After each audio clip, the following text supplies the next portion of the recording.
विशेष हम लेने जा रहे हैं। तो मेरा आप सभी भक्तों से निवेदन है, खूब बढ़ चढ़ के पार्टिसिपेट करिएगा ना। तभी हम अच्छी लर्निंग कर सकते हैं। हम एडवांस कोर्स में अ, अन्य कई सारे इंपॉर्टेंट एक्सपर्ट को हम समझ सकते हैं। ठीक है ना। तो ये है।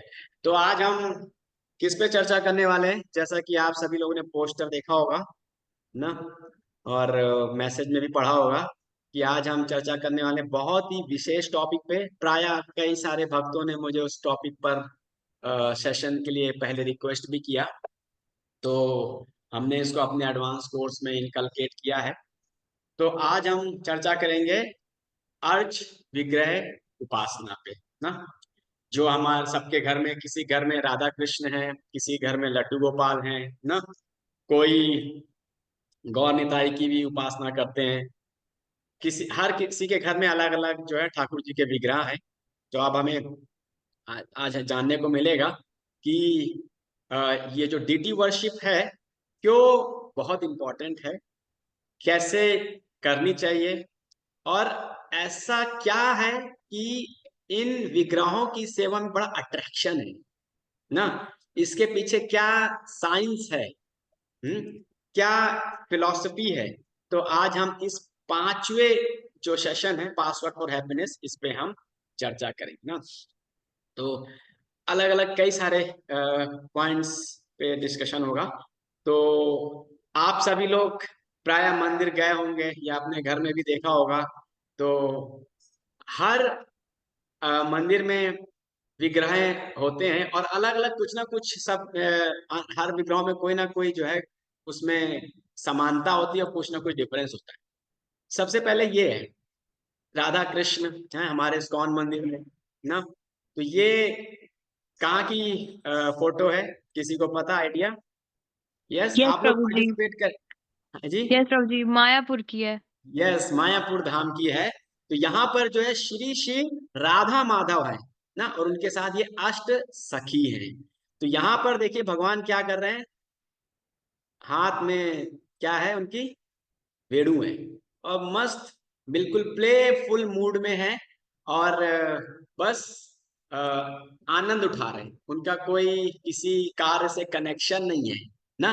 और श्रीमती राधा रानी क्या है, एक हाथ में क्या है, उनके हाथ में माला है भगवान के लिए, और दूसरे हाथ में क्या है, भक्त को वेलकम करने के लिए फ्लावर है ना। तो भगवान कृष्ण ना हमेशा आनंद वाले भाव में रहते हैं। एक बार क्या हुआ, एक जर्मनी से ना एक व्यक्ति आया। वो बहुत सारे हिंदू मंदिरों में गया, उसने पता लगाने की कोशिश की कि सबसे सुप्रीम कौन है। तो सबसे पहले वो गए कहाँ पर, शिव जी के मंदिर में गए ना। तो वहां पर जो है शिव जी देखे कि ध्यान मुद्रा में है, किसी का ध्यान कर रहे हैं। काली माता के मंदिर में गया, काली माता भी जो है अपने हाथ में बिल्कुल तलवार और कुछ कुछ अस्त्र शस्त्र थे, वो भी बिजी किसी कार्य में। फिर उसके बाद दुर्गा देवी के मंदिर में गया, वहां पे देखा, वहां पे तो दुर्गा में तो त्रिशूल और हाथ में पता नहीं क्या क्या अस्त्र शस्त्र है, मतलब वो भी कुछ ना कुछ बिजी है। फिर उसके बाद वो जो है भगवान कृष्ण के मंदिर, वहीं जाके कृष्ण के मंदिर में गए, तो वहां पर देखा भगवान बांसुरी बजा रहे हैं। तो भगवान जब बांसुरी बजा रहे हो, देखा ये मतलब भगवान हो सकते हैं जिनके पास कुछ करने को नहीं है, केवल आनंद ही आनंद है ना। बाकी तो सब कुछ ना कुछ कर रहे हैं। तो भगवान कृष्ण ऐसे हैं, ठीक है ना। यस, ये है लॉर्ड वरदराज। कोई कांचीपुर गया है, साउथ इंडियन टेम्पल, कांचीपुर में ये वरदराज हैं। वरदराज मतलब वर देने में राजा है। आपकी अगर कोई इच्छा मनोकामना है, आपने इनकी सेवा की, तो ये आपको आसानी से सारे वर दे देंगे। तभी इनका नाम है वरदराज, वर देने में राजा। ये तिरुपति बालाजी, आप में से कोई गए तिरुपति बालाजी? बहुत ही भव्य मंदिर, और देश की सबसे ज्यादा जो श्रद्धालु लोग हैं वो तिरुपति मंदिर में जाते हैं। और ऐसे बताया था कि तिरुपति मंदिर में सबसे ज्यादा चढ़ावा भी आता है। तो यहाँ पर जो भगवान है ऐसे हाथ नीचे करने की मुद्रा में है, आप देख रहे हैं ना। तो भगवान क्या कह रहे हैं भक्तों से कि सब लोग क्या है, मेरे चरण कमलों में सरेंडर करिए। जब आप मेरे चरण कमलों में सरेंडर करेंगे, मुझे सरेंडर करेंगे, तभी आप जो सही मायने में इस भौतिक संसार में सुखी रह पाएंगे, अन्यथा कष्ट ही कष्ट मिलेगा। ये श्रीरंगम कोई गए हुए? कोई श्रीरंगम गए? वहां पर रंगनाथ स्वामी जो कि भगवान विष्णु हैं, वो बहुत बड़ी विशाल उनकी जो है वहां पे विग्रह है, और अनंत शेष पे जो है ऐसे लेटे हुए हैं। तो आपको अलग अलग मंदिरों में भगवान के अलग अलग पोज में, अलग अलग सिचुएशन में, अलग अलग पोस्चर में जो है भगवान मिलेंगे। यस, भागवतम में बहुत सुंदर ये एक वर्ष आता है, तम भक्ति योगम परिभावित हत्सरोजा अस्य श्रुति छेति पतौ नाथ पुंसाम यद यद्याता उर्गाय विभावयन्ति तत्तद्वपा प्रलयसे सदनुग्रहाया। यस, कोई इसका मीनिंग पढ़ना चाहेंगे? दिनेश प्रभु। यस, दिनेश प्रभु आप पढ़ेंगे मीनिंग? यस, कोई इसका ट्रांसलेशन पढ़ सकते हैं? यस प्रभु जी प्रभु। मैं प्लीज अच्छा पढ़िए। Okay. Shall I? Yes, please please. O my Lord, your devotees can see you through the ears by the process of bonfire, hearing, and thus their hearts become cleansed, and you take your seat there. You are so merciful to your devotees that you manifest yourself in the particular internal form of transcendence in which they always think of you. Yes, देखिए, प्राय हम सब लोग आंखों से भगवान के दर्शन करने का सोचते हैं, लेकिन हमें यहाँ पे बताया जा रहा है कि आंखों से दर्शन करने से पहले हमें कानों से दर्शन को सुनना चाहिए। जब हम कानों से दर्शन को सुनेंगे, तब हमारा हृदय स्वच्छ होगा, और भगवान ऐसे साफ सुथरे हृदय में विराजमान होना चाहिए। अभी हमारे हृदय में काम, क्रोध, लोभ, मोह, मद, मत्सर, सारी जो है सारा डर्ट अंदर बैठा हुआ है। तो गंदगी जगह पर जो है कोई भी आना पसंद नहीं करे, हम भी प्राय गंदी जगह पे जाना पसंद नहीं करेंगे। तो अगर हम भगवान के बारे में सुनेंगे, उनके दर्शन को सुनेंगे, कानों से अगर हम दर्शन करेंगे, तो भगवान हमारे अंदर आसानी से जो है विराजमान हो सकते हैं। और अलग अलग भक्त भगवान के अलग अलग फॉर्म की, उनके गुणों के अनुसार जो है उनकी भक्ति करते हैं, उपासना करते हैं। जैसे हमने देखा है कि भगवान राम की भक्ति करने वाले प्राय क्या विचार रखते हैं कि ये भगवान राम ऐसे हैं। क्या क्या गुण है? पहला तो यह है कि अपने वचन में पक्के हैं। दूसरा है कि ये जो है ऑनेस्ट है। फिर उसके बाद सभी के साथ प्रीति और समभाव है, एक पत्नी व्रत है। तो ऐसे भगवान राम के गुणों से लोग आकर्षित होकर कई लोग जो है भगवान राम को ही केवल अपना जो है इष्ट देव मानते हैं। लेकिन कुछ लोग हैं कि वो क्या है, ये सॉरी ये वीडियो मैं प्ले करता हूँ। ये वीडियो प्ले इसमें नहीं चल रहा है,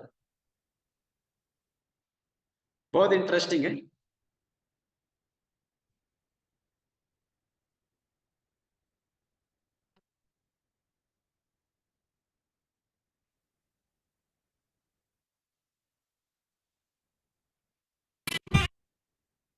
ये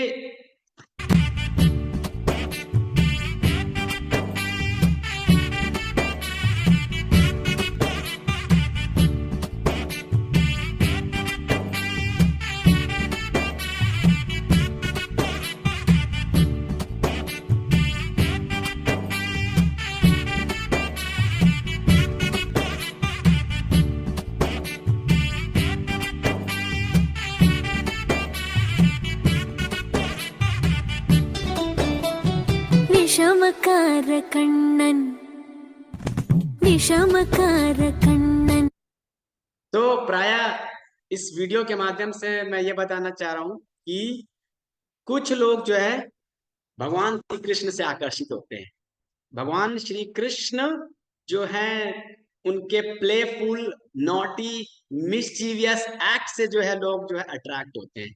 कुछ लोग भगवान को अपने प्रोटेक्शन के लिए जो है उनकी उपासना करते हैं, जैसे भगवान विष्णु ना। आपने समुद्र मंथन की लीला के बारे में सुना होगा। समुद्र मंथन की जो लीला है उसमें जो है जब समुद्र मंथन चल रहा होता है तो उस समय भगवान जो है विष्णु एक कच्छप का अवतार लेते हैं ना।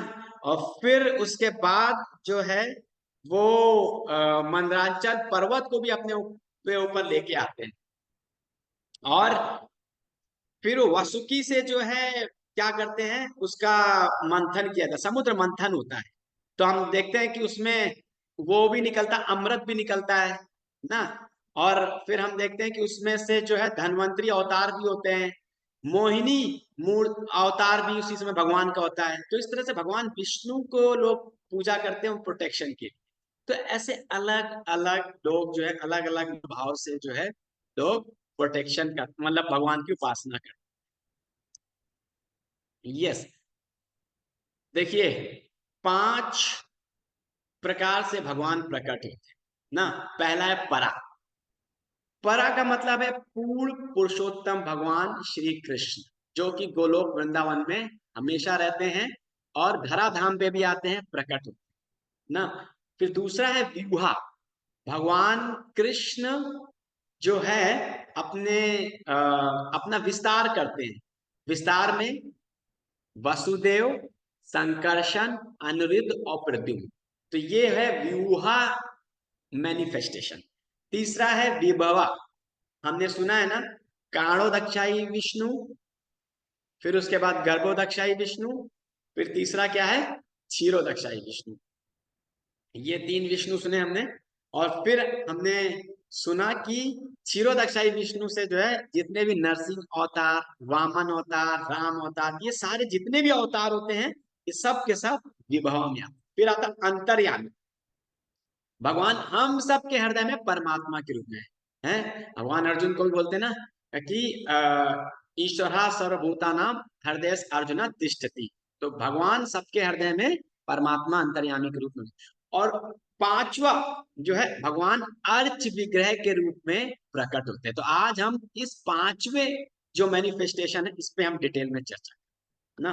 यस, तो पहला आप लोग के अंदर प्रश्न आ सकता है कि भगवान अर्च विग्रह के रूप में क्यों प्रकट होते हैं। यस दीपांशु प्रू, you want to say something. Prabhu ji, जैसे अभी आपने एक प्रश्न ले सकता हूँ मुझे भी? प्रश्न सबसे लास्ट में ले लीजिए, आप नोट ठीक कर है, लीजिए। ओके। यस प्रभु जी, ओके। यस, तो यहाँ पर अब भगवान अलग अलग अवतारों में प्रकट होते हैं। हमने सुना भी है, यदा यदा ही धर्मस्य ग्लानिर्भवति भारत। जब जब धर्म की हानि होती है, अधर्म बढ़ता है, भगवान क्या होते हैं, अवतार लेते हैं।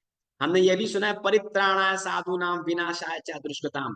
साधुओं की रक्षा करने के लिए और दुष्टों के नाश करने, मतलब भगवान अलग अलग तरीके से लेते। अब बात आती है कि हम मंदिर जाते हैं, मंदिर में भगवान जो है अर्च विग्रह के रूप में हमारे सामने प्रकट होते हैं।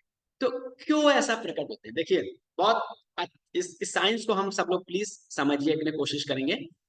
हम सब क्या है, हमने पढ़ा भगवत गीता में, हम सब आत्मा है ना, और ना कि शरीर है। लेकिन हाँ, हमें शरीर का कवरिंग दिया गया है आत्मा के ऊपर। तो भगवान भी क्या है, आत्मा है, स्पिरिट है। भगवान सुपर स्पिरिट है, हम आत्मा है, भगवान क्या है, परमात्मा है। तो भगवान क्या है, हमने अभी पीछे पढ़ा था, ईश्वर परमा कृष्ण सच्चिदानंद विग्रह। भगवान क्या है, सच्चित आनंद विग्रह है। तो भगवान के आध्यात्मिक रूप को हम अपनी भौतिक इंद्रियों से नहीं परसीव कर सकते हैं। इवन अगर मैं लोगों से बोलो कि आप क्या आत्मा में विश्वास करते हैं, क्या आत्मा को परसीव कर सकते हैं, तो वो भी आप लोग को कई लोग बोलेंगे कि आत्मा में विश्वास नहीं है, आत्मा को हम परसीव नहीं कर सकते। तो भगवान के सच्चित विग्रह रूप को कैसे परसीव कर सकते हैं। तो इसलिए देखिए क्या है, अभी जैसे कि एक एग्जाम्पल लेता हूँ। भगवान के दो शक्तियां हैं। एक क्या है? भौतिक शक्ति है और एक आध्यात्मिक शक्ति है। भौतिक शक्ति को क्या बोलते हैं हम?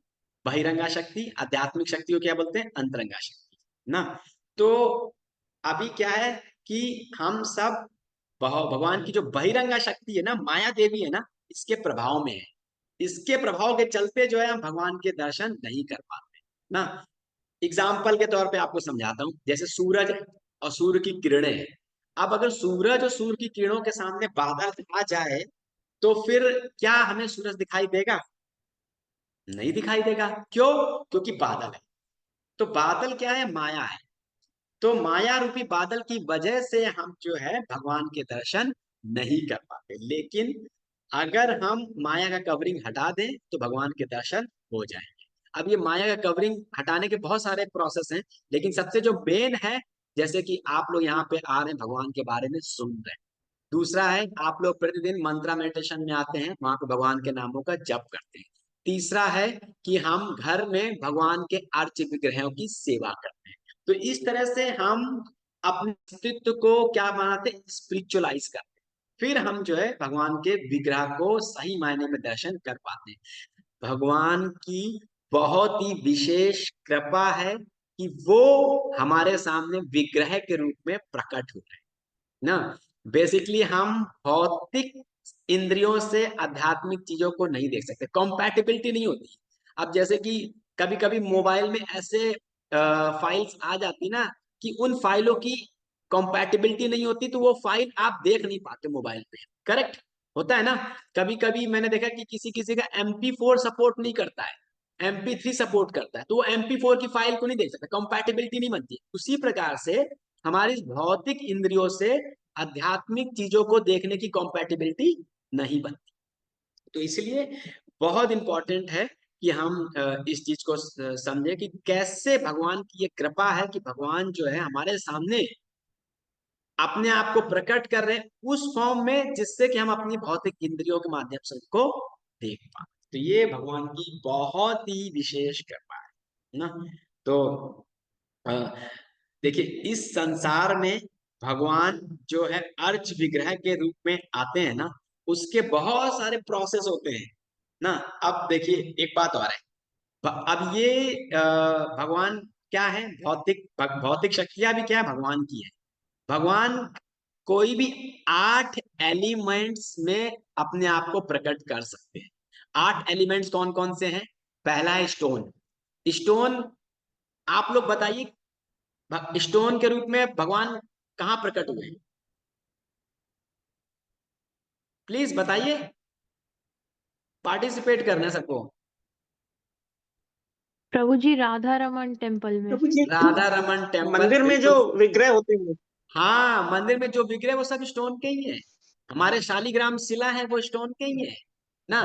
दूसरा प्रश्न, वुडन फॉर्म में भगवान कहाँ, किस किस रूप में प्रकट हुए हैं? जगन्नाथ।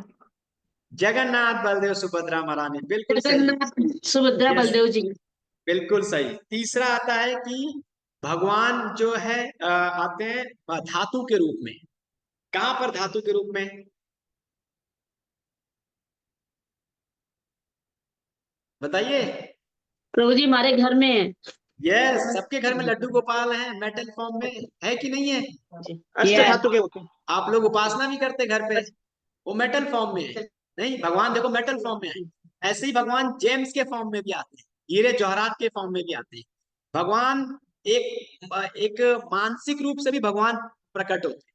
आपने कुछ स्टोरियां सुनी होंगी कि लोगों ने मानसिक रूप से भगवान की उपासना की, और एक ब्राह्मण था, वो भगवान को खीर खिला रहा था मानसिक रूप से, और उसने देखना चाहा कि खीर कितनी गर्म है, तो मानसिक रूप से सोच रहा था, तो उंगली को जैसे ही खीर पे टच किया, उंगली जल गई उसकी। मतलब फिजिकल रूप में खीर है नहीं, लेकिन मानसिक तौर पे भगवान को हम मानसिक तौर पे भी मानसिक पूजा भी करते हैं।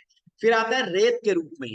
ध्रुव महाराज जब भगवान की भगवान मतलब वन में जाते हैं, वहां पे तपस्या करते हैं, तो वहां पे रेत का एक फॉर्म बनाते हैं भगवान की, उसकी जो है उपासना करते हैं। तो इस प्रकार से जो है एक अर्थ क्ले होता है, मतलब मिट्टी के भी भगवान होते हैं ना, तो वो भी उसमें भी भगवान आते हैं। पेंटिंग में भी भगवान आते हैं। इस प्रकार से 8 एलिमेंट्स होते हैं जिनमें भगवान आते हैं। तो मेरा एक पॉइंट है, अब भगवान इनमें ही क्यों आते हैं, आप लोग का एक प्रश्न हो सकता है, हैं? और भगवान ऐसा क्या करते हैं कि इनके इसमें आ जाते हैं? एग्जाम्पल देता हूं, जैसे कि गवर्नमेंट है, अब गवर्नमेंट के पास पेपर्स है। एक पेपर तो वो होता है जो कि न्यूज़पेपर होता है, न्यूज़पेपर को पढ़ा और फिर दूसरे दिन वो क्या हो गया, रद्द हो। तो गवर्नमेंट एक दूसरा पेपर बनाती जिसका वो नोट निकाल, लेकिन नोट को क्या करती, ऑथराइज करती, उसको कुछ डिनोमिनेशन देती, उसकी कुछ वैल्यू रखती है, तो फिर हम नोट को क्या है, संभाल के रखते ना।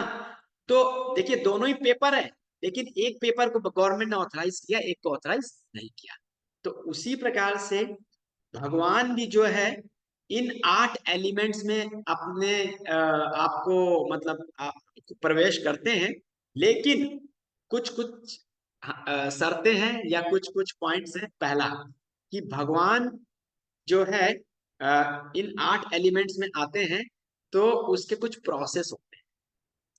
पहला यही है कि सबसे पहले कि अगर हम पत्थर की मूर्ति बना रहे हैं तो वो पत्थर की मूर्ति बनाने के लिए जो भी मेथड या जो भी डिजाइन या जो भी कार्विंग शास्त्रों में बताई गई है उसी के अनुसार होनी चाहिए, अपने मन के अनुसार नहीं होनी चाहिए ना।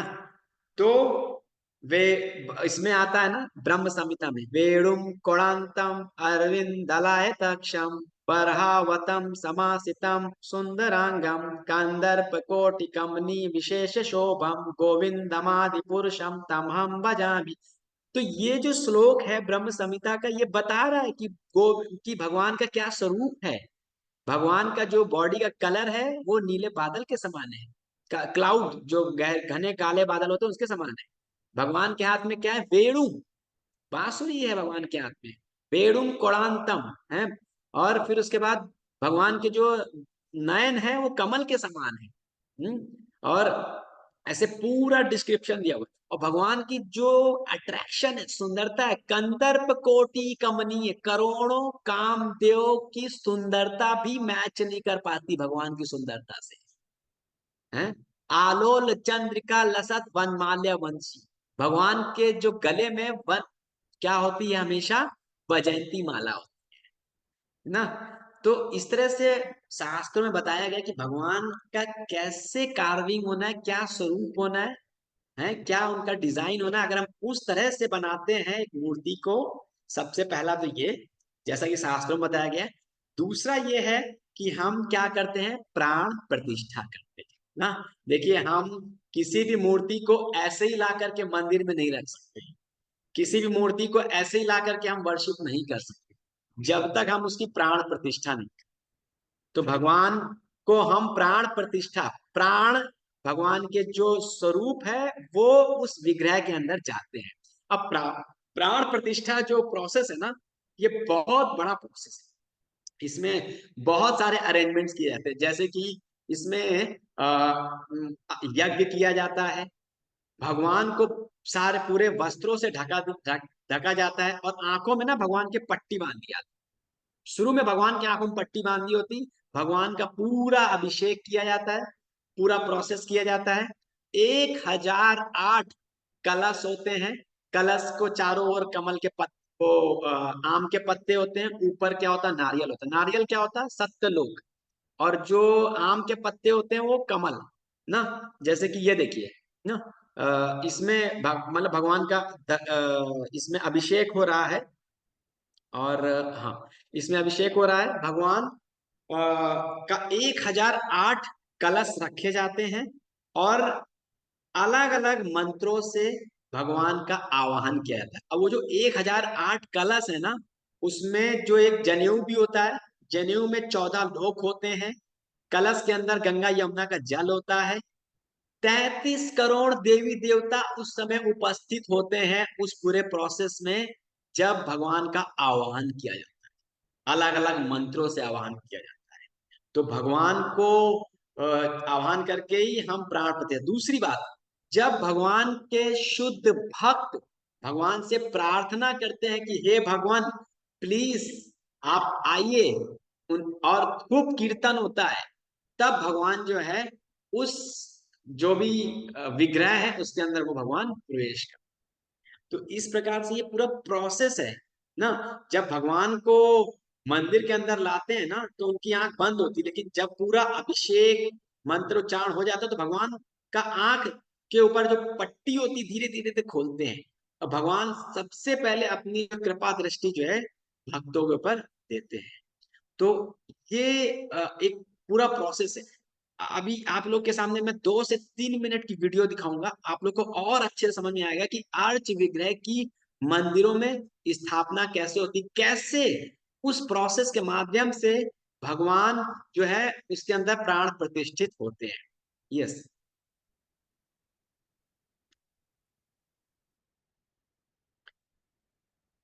हम्म। यस।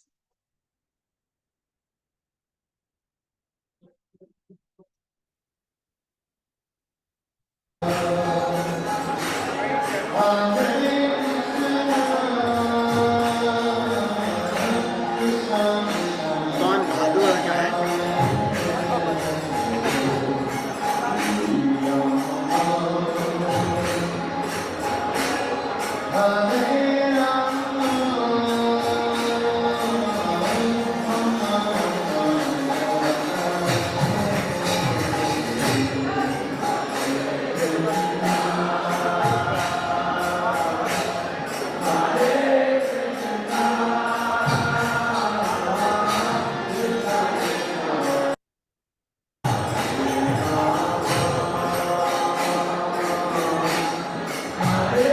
ये फर्स्ट टाइम भगवान का अभिषेक किया जा रहा है।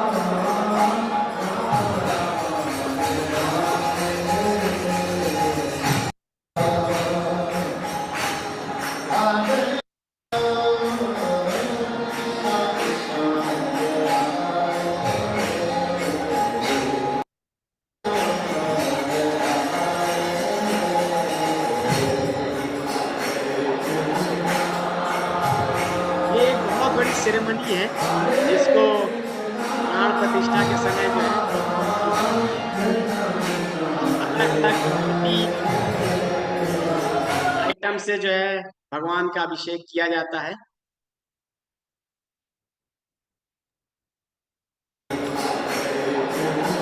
बहुत कीर्तन होता है इसके अंदर।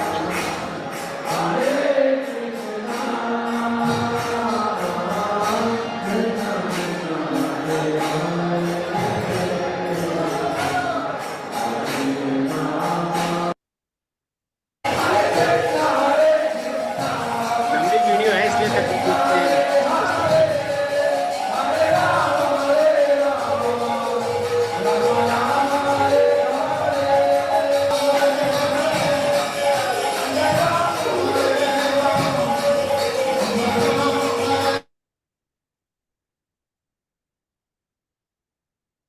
तो इस प्रकार से जो है ये पूरा सेरेमनी होता है इसका। तो दिस इज एक झलक मैंने दी है आप लोगों को क्या प्राण प्रतिष्ठा में होता है ना। तो बहुत सारी डिटेल्स हैं, तो इसलिए मैंने सोचा कि आप लोग एक बार इसको देखेंगे तो it will be very interesting. Yes. So will come to our next point.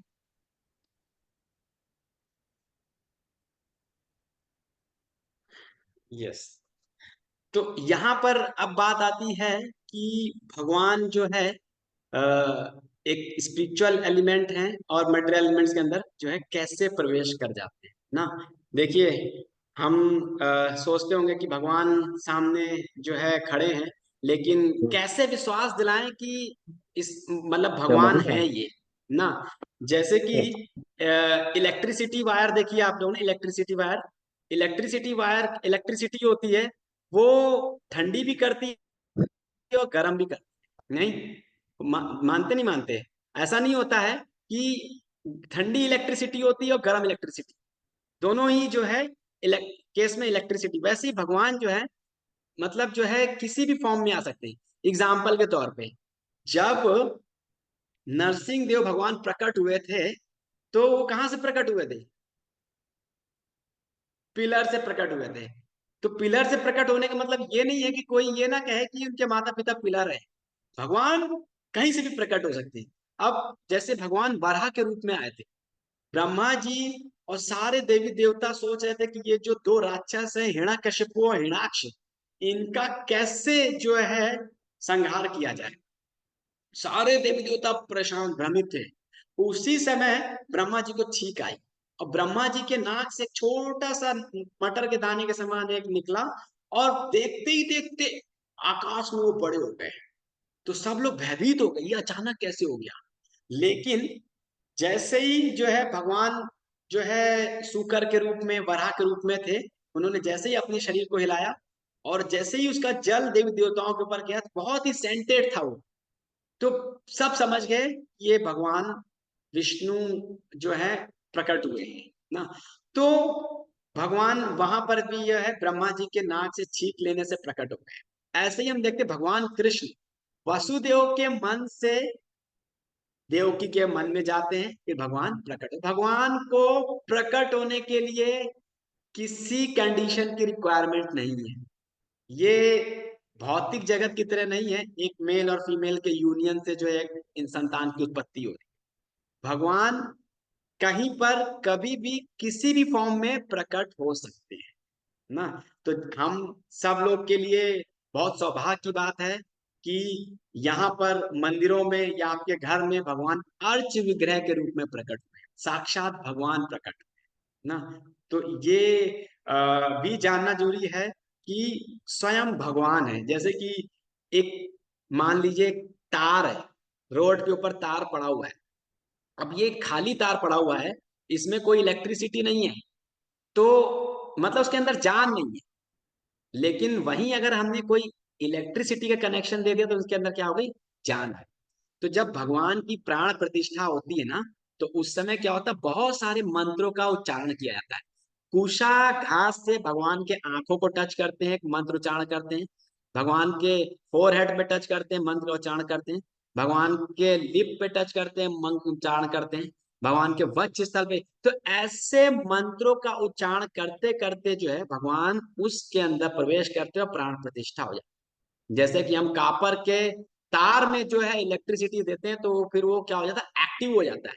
वो तार क्या होता है, जिंदा हो जाता है। जैसे ही कोई टच करेगा उसको फेंक देगा नहीं। तो वैसे ही ये जो पूरा प्रोसेस है प्राण प्रतिष्ठा का, और जो भगवान के शुद्ध भक्त हैं भगवान से प्रार्थना करते हैं, तब भगवान जो है उस विग्रह के अंदर जो है प्राण प्रतिष्ठित होते हैं। और भगवान जो है मतलब अर्च विग्रह के रूप में मेनली जो है प्रकट होते हैं ना। और ये भगवान की कृपा है, जैसा कि मैंने बताया था कि भगवान जो है स्पिरिचुअल फॉर्म है, लेकिन क्या है, हमारी इन आंखों से दिखाई दे। अब इसमें भी बहुत सारी चीजें होती हैं। अब एक बार क्या हुआ कि शिला प्रभुपाद जी से के पास में एक व्यक्ति आया, मायावादी आया। बोले कि स्वामी जी, अगर भगवान तो सब जगह है, हर कण कण में भगवान विराजमान है, तो फिर मंदिर ही क्यों जाना। तो प्रभुपाद जी कहते हैं, अगर कण कण में विराजमान है तो क्या मंदिर में भगवान नहीं है क्या? मंदिर को क्यों एक्सक्लूड कर रहे हो, मंदिर में ही भगवान है। दूसरी बात, अगर भगवान कण कण में हैं, क्या आपके पास इतनी दृष्टि है कि आप जो है भगवान को देख पा रहे हो? क्या कोई व्यक्ति या कोई नया व्यक्ति अगर बाथरूम में भी गया है तो क्या वहां पे भगवान को देख पा रहा है, महसूस कर पा रहा है? नहीं ना। तो इसीलिए मंदिर है। मंदिर में भगवान की साक्षात मूर्ति है, भगवान के विग्रह है ना। देखिए, मूर्ति और विग्रह में अंतर है। अब जैसे एग्जांपल आपको बताता हूँ, गवर्नमेंट ने एक पोस्ट ऑफिस खोल दिया। अब उस पोस्ट ऑफिस में क्या होता है, अलग अलग डाक आती है और अलग अलग जगह जाती है। लेकिन अब हर जगह पोस्ट ऑफिस तो नहीं खोल सकते गवर्नमेंट।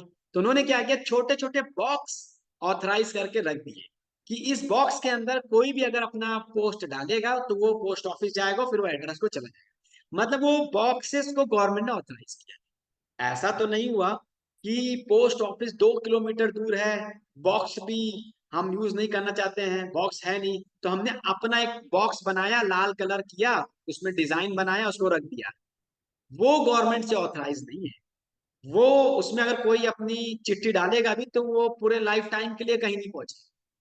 तो इसी प्रकार से जो है जितने भी अर्च विग्रह आप देखते हैं वो सब भगवान के द्वारा ऑथराइज्ड है, इसीलिए उसमें जो है पोटेंसी है। इस देखिए जो मूर्ति है या आइडल है वो ऑथराइज नहीं है, वो प्राण प्रतिष्ठित नहीं होते ना। वो मनोकाम, वो अपने मनोकल्पना से अगर कोई मूर्ति बनाता है तो उसमें भगवान कभी प्रवेश नहीं करते जब तक कि वो मूर्ति शास्त्रों के अनुसार ना बने। और जो अर्च विग्रह है वो भगवान के द्वारा ऑथराइज्ड है ना। तो ये जैसे प्रभुपाद जी बताते हैं ना कि अगर किसी को वैकुंठा का टिकट चाहिए तो उसको कहाँ जा, मतलब वैकुंठा जाने के लिए क्या हमने बनाया, एम्बेसी बनाया है। तो हमारे जितने ही मंदिर क्या है, एम्बेसी है। यहाँ पर जो है आपको जो है वैकुंठा का जो है पासपोर्ट और टिकट मिल जाए। तो भगवान जो है पर्टिकुलर ऑथराइज कर ना, तभी हम जो इस चीज को समझ पाए। देखिए 3 प्रकार की दृष्टि होती है, एक जड़ दृष्टि, एक मनोमय दृष्टि, एक चिन्मय दृष्टि। इसको समझिएगा। जड़ मतलब क्या है, बोलते ना जड़ मति, उसके अंदर कोई बुद्धि नहीं है, बिल्कुल जड़ है ना, बिल्कुल स्थिर है, चलायमान नहीं है। तो जड़ दृष्टि का मतलब है कि वो व्यक्ति जो है सामने एक मूर्ति के दर्शन करेगा, विग्रह के दर्शन, उसको केवल एक मूर्ति, एक एक दिखती ना छोटी सी डॉल ना, बड़ी सी डॉल टाइप में दिख रही है, उसको भगवान नहीं दिखाई दे। जैसे कि एक मतलब एक नास्तिक व्यक्ति को हमने भगवत गीता मान लो दे दी, तो वो क्या करेगा, उसको तो पता ही नहीं है भगवत गीता है, वो उसके पन्ने यूज करेगा, उसको किसी अलग अलग तरीके से यूज करके फिर कबाड़ी में बेच देगा। तो ये इस तरह के जो बुद्धि के लोग, जो दृष्टि के लोग होते हैं वो जड़ दृष्टि। फिर आता है मनोमय दृष्टि। मनोमय दृष्टि भगवान के प्रति आकर्षण होता है, भगवान के ग्रंथों के प्रति आकर्षण होता है। जब भी वो मंदिर जाएगा ना तो वो देखेगा कि वाह, क्या भगवान ने ड्रेस पहनी है, भगवान ने कितनी अच्छी पगड़ी बांधी हुई है, भगवान ने क्या बांसुरी में बहुत अच्छी जो है क्या डेकोरेशन की है, क्या नेकलेस पहना है भगवान ने। वो पूरा का पूरा स्वरूप जो है वो भगवान का स्वरूप को क्या करेगा, वो देखेगा, निहारेगा। हमारे कुछ भक्त हैं, एक भक्त हैं, वो भगवान के दर्शन को पी लेते हैं ना। एक बार क्या हुआ कि ये कार्तिक का महीना था, तो यशोदा दामोदर के विग्रह लगते हैं मंदिर के अंदर। तो माता जी लोग आती हैं उनकी ड्रेसिंग करने के लिए, यशोदा दामोदर की। तो क्या हुआ, जो वो भक्त थे वो दर्शन ऐसे करते थे कि मतलब कोई कर ही नहीं सकता। और उन्होंने देखा कि भगवान की आंखों के नीचे एक छोटा सा बाल है, वो किसी को भी नहीं दिखाई दे रहा है, लेकिन वो भक्त इतने मतलब दर्शन को पीना पीना समझते हैं ना, पी लेते, मतलब इतना एब्सॉर्ब होकर दर्शन करते हैं, वो एक एक चीज को निहारते, उन्होंने देख लिया कि उनकी आंखों के नीचे जो है बाल लगा और भगवान को बाल चुभ रहा है। वो मेरे पास आए, बोले प्रभु जी मैं आपको एक चीज दिखाता हूँ, आप इसको ठीक कराइए। तो उन्होंने बताया मुझे ये बाल, मैंने कहा ये तो किसी ने देखा ही नहीं। मतलब ऐसे इस तरह से जो है भगवान के हमें दर्शन करने चाहिए। भगवान के अगर पट बंद हो गए ना तो हमारे मन में चलना चाहिए कि भगवान के दर्शन ऐसे थे, ऐसे थे, ये है, ये भगवान ने ये पगड़ी पहनी, भगवान ने ये ड्रेस पहनी, भगवान ने ये किया। तो ये जो इस तरह के लोग होते हैं वो मनोमय दृष्टि। फिर आता है चिन्मय दृष्टि। चिन्मय दृष्टि मतलब, चिन्मय मतलब समझते हैं बिल्कुल आध्यात्मिक, मतलब कि सामने विग्रह नहीं दिखाई देंगे, साक्षात ब्रजेंद्र नंदन भगवान कृष्ण दिखाई, ये होते हैं चिन्मय दृष्टि वाले। चिन्मय दृष्टि के लोग जो हैं वो हर जगह भगवान के दर्शन कर, उनके लिए फिर मंदिर जाने की बहुत बड़ी मतलब उपयोगिता नहीं रह जाती। लेकिन मंदिर जाएंगे तो साक्षात ब्रजेंद्र नंदन को देख रहे हो, अर्जुन गए। ये है चिन्मय दृष्टि। इसीलिए हम अभी प्रारंभिक अवस्था में भक्ति के, हमें अर्च विग्रहों की सेवा में लगना चाहिए। अर्च विग्रहों की सेवा में लगेंगे तो हम फुल्ली अपने आप को भगवान के प्रति आकर्षित कर पाएंगे, उसमें एब्जॉर्ब हो पाएंगे ना। उसके बहुत सारे बेनिफिट्स हैं ना, हमारे मन के अंदर जितने भी भौतिक विकार हैं, भौतिक कल्मश है, वो खत्म हो जाएगा, हमारा दृष्टि प्योर हो जाएगा, वो भी हम आगे चर्चा करेंगे। तो हम सभी को प्रयास करना चाहिए, खास तौर से गृहस्थ भक्तों को जरूर जो है पंचांग भक्ति में एक आता है अर्च विग्रह की सेवा। तो सबको जरूर अर्च विग्रह की सेवा करनी चाहिए ना, बहुत इंपॉर्टेंट है। यस। तो अब बात आती है कि हम सब लोग अर्च विग्रह की क्यों सेवा कर रहे हैं। तो हमने बताया आप लोग को कि किस तरह से जो है भगवान को हम प्राण प्रतिष्ठित करते हैं, साक्षात भगवान होते हैं। लेकिन इसके साथ ही साथ में हमारे कई सारे आचार्य हैं जिन्होंने हजारों साल से जो है भगवान की उपासना कर, भगवान के विग्रहों की उपासना कर। तो यहाँ पर ये जो फोटो मैं दिखा रहा हूँ, ये मध्वाचार्य। हम सब लोग किस संप्रदाय में आते हैं? ब्रह्म मध्व गौड़ी संप्रदाय। तो ये मध्वाचार्य हैं जो कि हमारे संप्रदाय के फाउंडर आचार्य ना। तो ये है मध्वाचार्य। तो मध्वाचार्य जो है वायु के अवतार माने जाते हैं, और बचपन से ही ये कृष्ण की उपासक है। अच्छा, आप में से कोई उड़पी गए? उड़पी साउथ इंडिया में उड़पी एक जगह है, तो वहां पे उड़पी कृष्ण है। तो एक बार क्या हुआ कि ये वायु के ही अवतार हैं।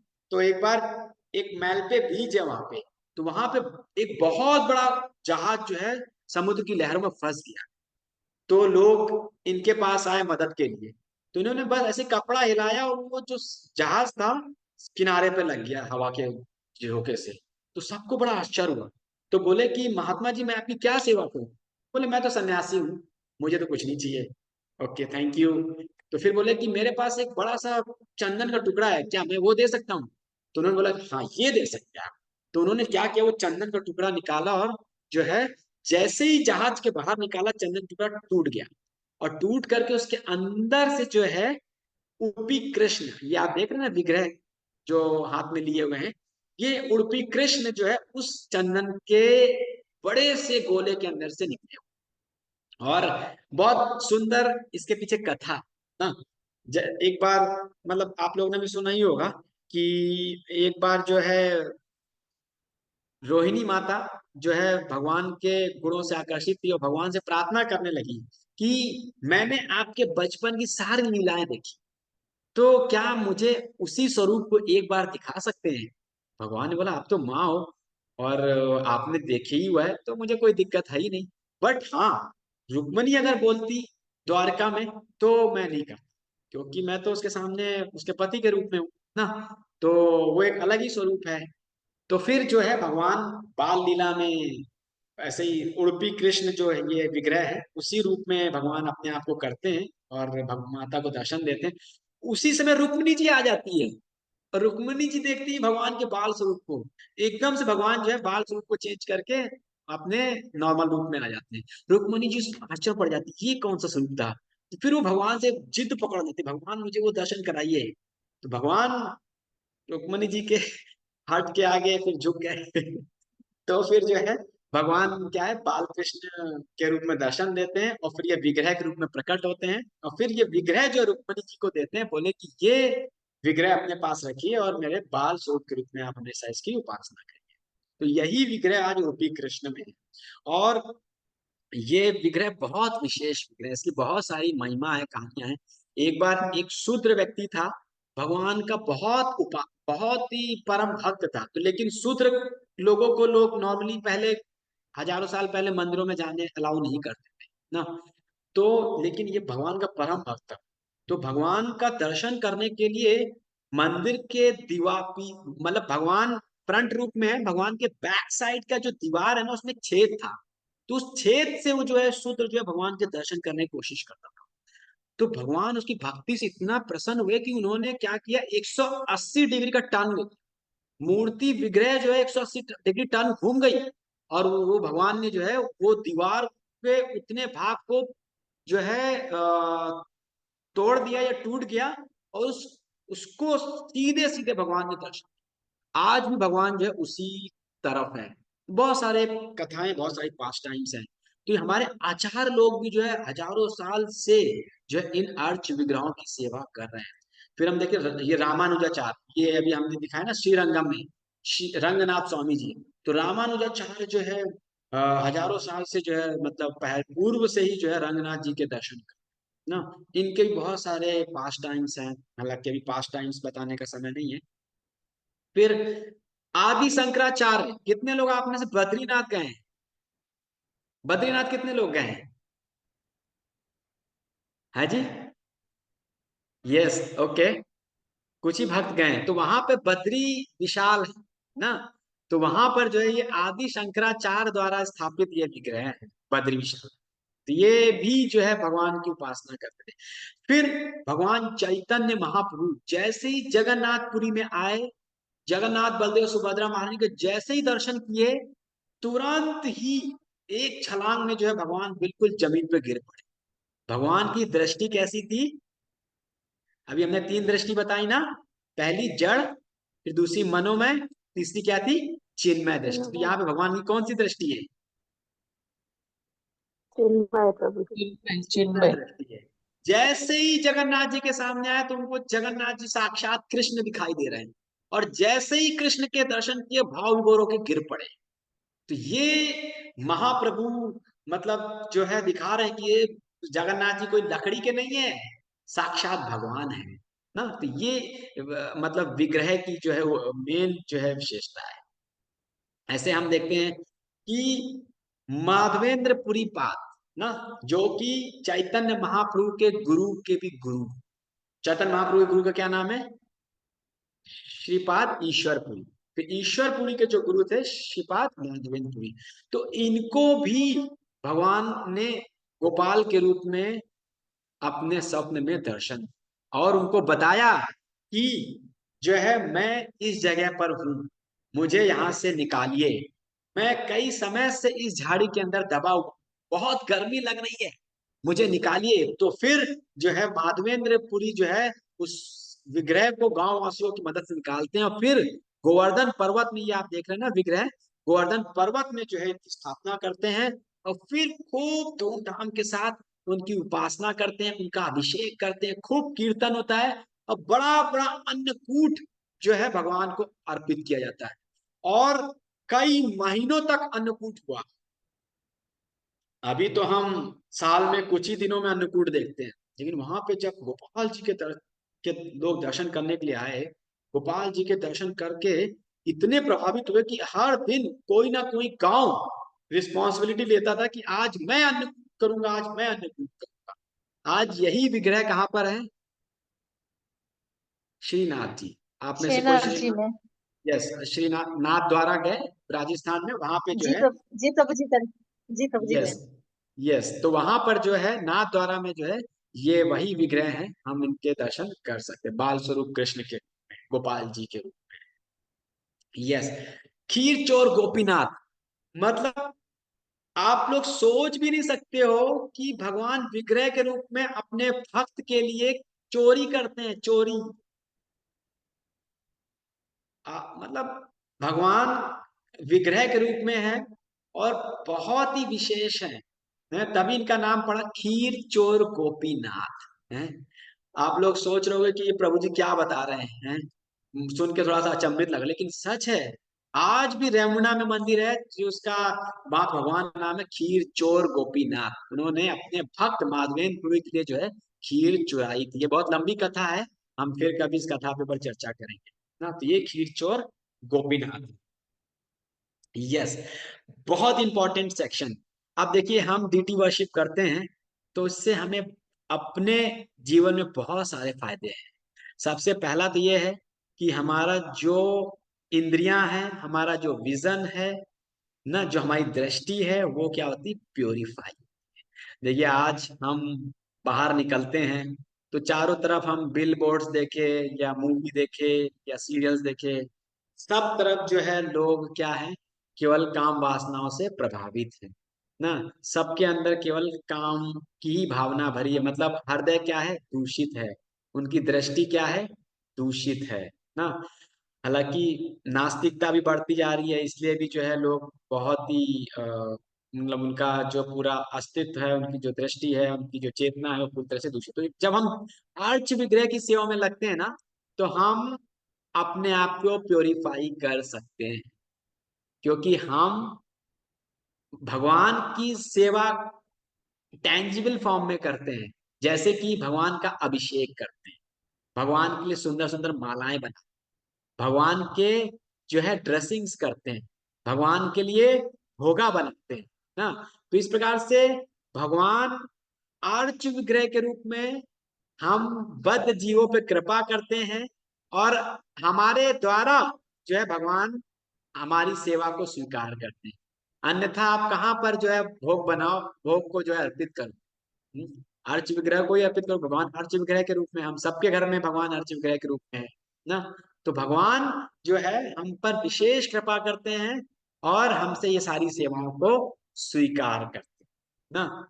और एक एक पाकिस्तान में एक कपल है, जो हम फोटो पे है यहाँ पे, ये माता जी भगवान की सेवा में इतनी एब्सॉर्ब है कि मतलब बस वो भगवान, मतलब वो डिटीज उनके हैं, उनके हृदय में ऐसा है जैसे कि माँ जो है अपने बच्चे को केयर करती है ना।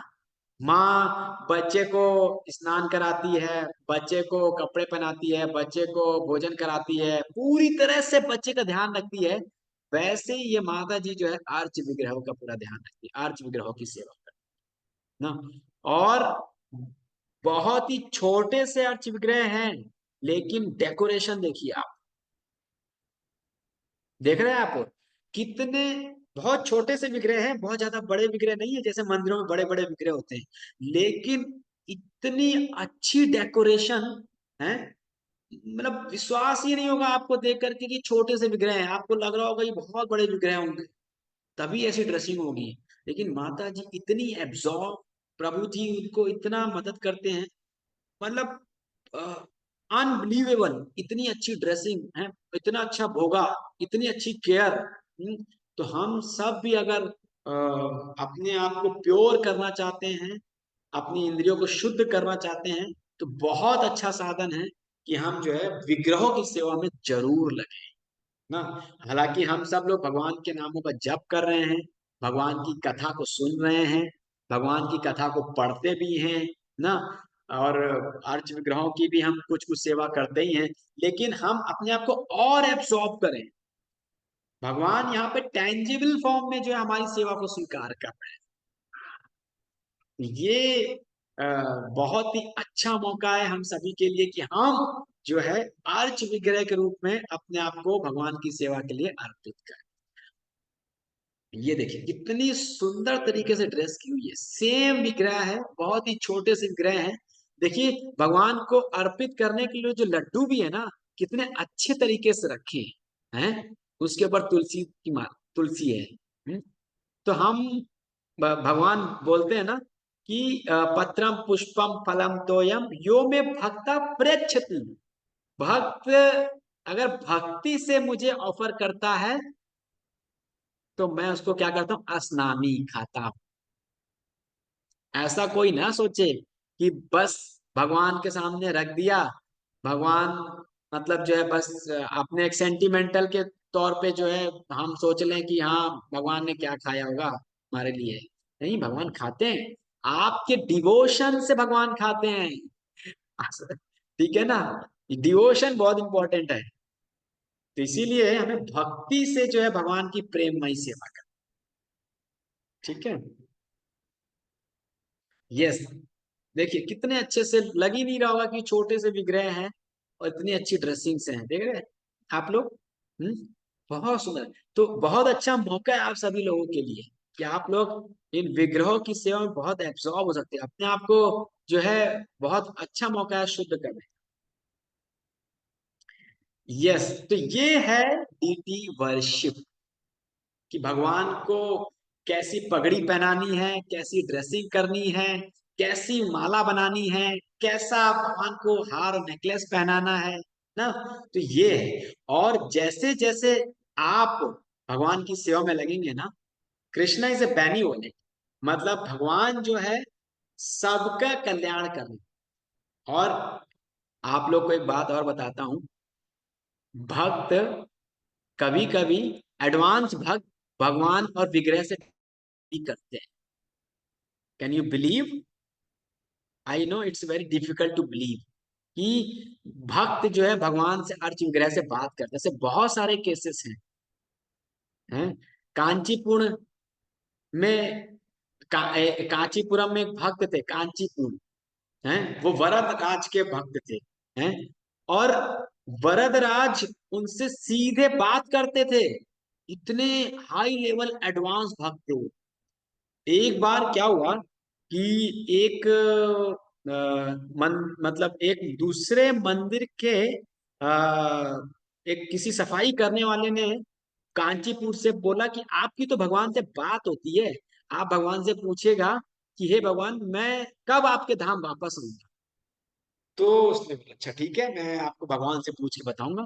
तो वो भगवान से पूछते हैं, भगवान बताते हैं कि उसको बोलना कि वो इसी जन्म में वापस आ जाएगा। अब फिर कांचीपुर को लगती है कि मैं तो यार दूसरों के लिए पूछ रहा हूँ, अपने लिए भी पूछ लूं। तो फिर वो अपने लिए पूछते हैं कि बताते हैं। फिर भगवान से पूछते हैं भगवान आपने दूसरों के लिए बताया है, मैं इतनी सेवा कर रहा हूँ आपकी, और मैं मतलब पूरा हृदय से आपको सर्व करता हूँ, तो मैं कब आपके धाम वापस आऊंगा। भगवान ने बोला कि आपको अभी थोड़ा समय लगेगा। भाई बिल्कुल चौंक गए, ये कैसे। तो फिर उनको लगा कि ये मतलब कैसे होगा, मैं तो मतलब भगवान की इतनी सेवा कर रहा हूँ, भगवान से बात भी कर पा रहा हूँ ना। तो उन्होंने बोला, पूछा फिर भगवान से फिर कि भगवान वो व्यक्ति जो कि आपकी सीधे सेवा नहीं कर रहा है, वो केवल जो पुजारी की मदद कर रहा है, अन्य लोगों आपके भक्तों की मदद कर रहा है, वो इसी धाम में आ जाएगा, और मैं जो हूँ इतनी आपकी डायरेक्ट सेवा कर रहा हूँ, मैं क्यों नहीं आ पाऊंगा। भगवान बताते हैं कि वो जो है ना, वो मेरे भक्तों के भक्तों की सेवा कर रहा है, इसीलिए वो जल्दी मेरे धाम को आए। तो आप समझ जाइए। तो फिर कांचीपुर समझ जाए।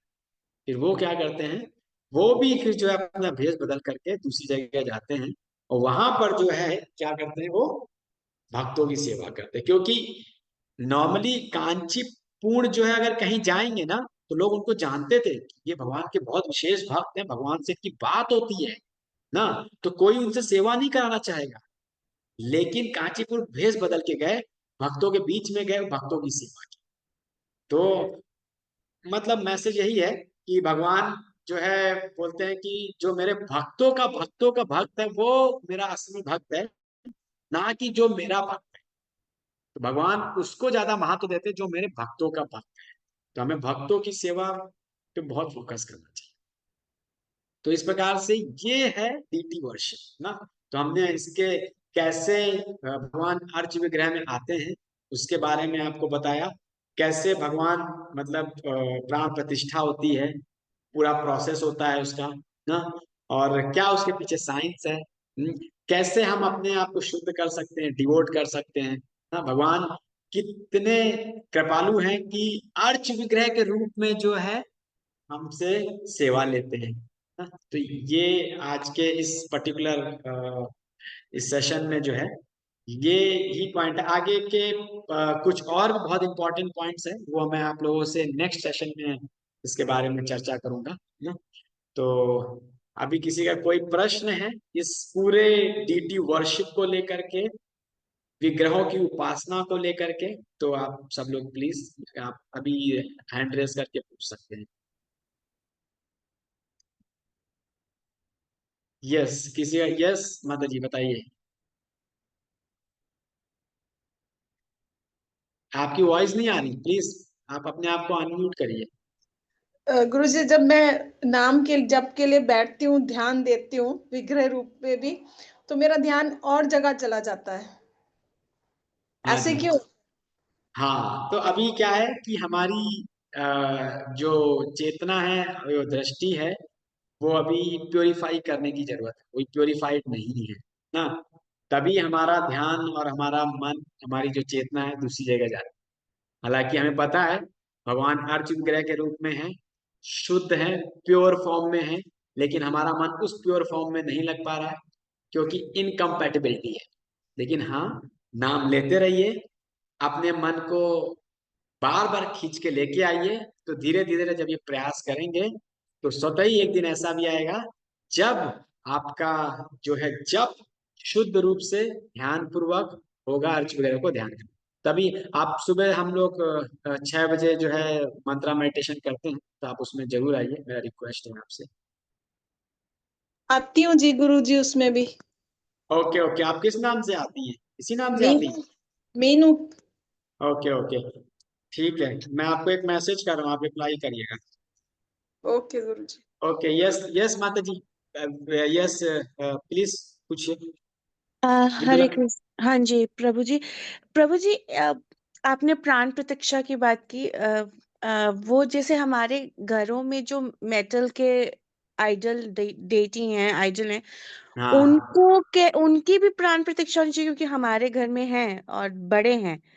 हाँ जी तो हाँ पर जी। मुझे नहीं पता कि कभी प्राण प्रतिष्ठा हुई है कि नहीं हुई है, क्योंकि मैंने अपनी उसमें लाइफ टाइम में देखा नहीं।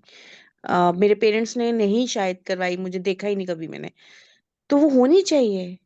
हाँ एक्चुअली देखिए, हमें प्राण प्रतिष्ठा करनी चाहिए, लेकिन हाँ, जैसे कि मंदिरों में बहुत ही विस्तार रूप से होती है, हम हम्म। शायद वैसा ना कर पाए, हम्म। लेकिन कुछ मिनिमम चीजें हैं, जैसे कि हम भगवान का अभिषेक कर सकते हैं ना, हाँ जी। हाँ मंत्रों जी। का आवाहन कर सकते हैं, हाँ जी। भगवान के लिए कीर्तन कर सकते हैं, हरे हाँ कृष्णा जी। महामंत्र का चैंट कर सकते हैं। तो हाँ कुछ जी। कुछ हम इन चीजों को कर सकते हैं, और हम्म। भगवान को सबसे इम्पोर्टेंट है, पूरे हृदय से प्रार्थना करिए कि हे ठाकुर जी, आप विराजित होइए। ठीक है जी। भगवान अपने भक्तों की प्रार्थना से आते हैं चलिए, और फिर हम भगवान को प्रतिदिन उनकी सेवा करें, और हम्म। ये संकल्प लें कि जी। कुछ भी हो कैसे भी हो, आपकी सेवा नहीं रुकेगी। जी। आपको नियमित रूप से, मैं जो भी आपने निर्धारित किए हैं, वो हम्म। मतलब जो भी समय निर्धारित किए हैं उसके अनुसार ठाकुर जी की जरूर सेवा करिए, चाहे कुछ भी हो कैसे भी। तो ये आप संकल्प लीजिए, भगवान से प्रार्थना करिए, भगवान साक्षात आपके घर में है। ठीक है जी। ठीक है, thank you Prabhu ji. Hare Krishna. Yes Parameshwari माता, यस माता जी। सॉरी। हरे कृष्णा प्रभु जी, बहुत प्रणाम। हाँ जी। प्रभु जी, एक बात पूछनी थी कि जैसे मैं मेरी ना बेटी अपनी ऑनलाइन क्लास कर रही थी, तो उसमें माता जी बता रहे थे कि जैसे आप प्रणाम करते हैं, अगर आप प्रणाम करते हुए मंदिर में सारे मंत्रास नहीं बोलेंगे तो फिर अपराध लगता है। तो ये मेरे को, मैं वो तो बच्ची क्लास कर रही थी तो मैंने बस मेरे सुन लिया था मैंने। तो मैं वही पूछना चाह रही थी कि इसका क्या मतलब है, ऐसा होता है क्या? देखिए, अगर हम किसी विग्रह के सामने प्रणाम कर रहे हैं, तो हम इनिशियली तो हम जो है उनके प्रणाम मंत्र हमें याद नहीं होंगे, तो हम हरे कृष्ण महामंत्र का चैंट कर सकते हैं। तो हरे कृष्ण महामंत्र बोल के ही प्रणाम कर सकते हैं, भगवान हमारी प्रार्थना को स्वीकार करेंगे, वो भी एक प्रार्थना ही है। और यह है कि हम प्रयास करें कि हम उस विग्रह के जो है प्रणाम मंत्र हैं उसको याद ना। अगर हम आपको कुछ संबोधन के साथ हम प्रणाम करेंगे तो आपको बड़ा आनंद आएगा कि नहीं आएगा ना। तो वैसे ही भगवान को हम संबोधित करते हैं प्रणाम मंत्र के माध्यम से, तो भगवान की आनंद के लिए, भगवान की प्रसन्नता के लिए करते हैं। लेकिन हाँ, आप हरे कृष्णा महामंत्र बोल के भी प्रणाम करेंगे तो भी इसमें कोई हानि नहीं है, कोई अपराध नहीं है। भगवान क्या है, भाव जनार्दन ग्राही, आपके भाव को स्वीकार ना। आपने मुंह से जो बोला है, हो सके आप बोल पा रहे हो, कुछ लोग हो सकते हैं नहीं बोल पा रहे, लेकिन आपके भाव अच्छे हैं, हरे कृष्णा महामंत्र ही बोल पा रहे हैं, तो भगवान उसको स्वीकार करते हैं, कोई अपराध नहीं लगता। जैसे हम कई बार तो प्रणाम मंत्र बोलते हैं, कई बार हम जल्दी में होते हैं, कई बार बच्चों में फोकस होता है क्योंकि तो फिर हम उठ जाते हैं फटाफट प्रणाम करके। तो इसीलिए मैंने सोचा मैं पूछूं, कितने सालों से प्रणाम तो कर रहे हैं पर मैंने नया सुना था इसलिए पूछा मैंने। प्रयास करना चाहिए कि हम विग्रहों के सामने आ रहे हैं, हम उनको प्रणाम करें, प्रणाम मंत्र के साथ में प्रयास करें। पर जैसे बहुत सारे विग्रह होते हैं, सबको प्रणाम मंत्र नहीं आते होते, तो फिर उनको जैसे हम जय श्री श्री राधा राधे रमन जी, जय श्री श्री कृष्ण भगवान जी, हाँ, यस ऐसे बोलते हैं जब यस प्रणाम करते हैं। यस यस यस यस, कर सकते ठीक हैं। है, धन्यवाद ठीक, Prabhu, thank you. Thank you. Hare Krishna. Yes Deepanshu को। हरे कृष्णा प्रभु जी। हाँ जी। प्रभु जी हाँ जी बताइए। मेरा एक प्रश्न है, जब आप 5 तरीके थे तो उसमें प्रभु जी आपने बताया था विदुर में कि शिरोदक्षाय विष्णु, कारणोदक्षाय विष्णु, गर्भदक्षाय विष्णु भी उसी में आते हैं। और अलग से प्रभु जी आपने वो भी बताया था कि जो परमात्मा है वो उसमें आते हैं 4th नंबर पे जो थे हाँ स्लाइड जी। में। हाँ जी। तो वो प्रभु जी जानना चाह रहा था मैं एक बारी की एज अ मतलब शिरोदक्षाय Vishnu is also in the form of परमात्मा, yes yes. And in the 4th category उसमें भी परमात्मा के रूप में है। तो मतलब प्रभु जी वो दो जगह कैसे मतलब। एक्चुअली तीसरी जो कैटेगरी है ना, तीसरी वाली, उसमें जो है राम, वराह, नरसिंह, इन अवतारों का मतलब उसका डेफिनेशन है वो, जो तीसरी ओके। कैटेगरी है। और जो चौथी कैटेगरी है वो परमात्मा के रूप। हालांकि भगवान अवतार लेते हैं ना, और परमात्मा के रूप में भी रहते हैं।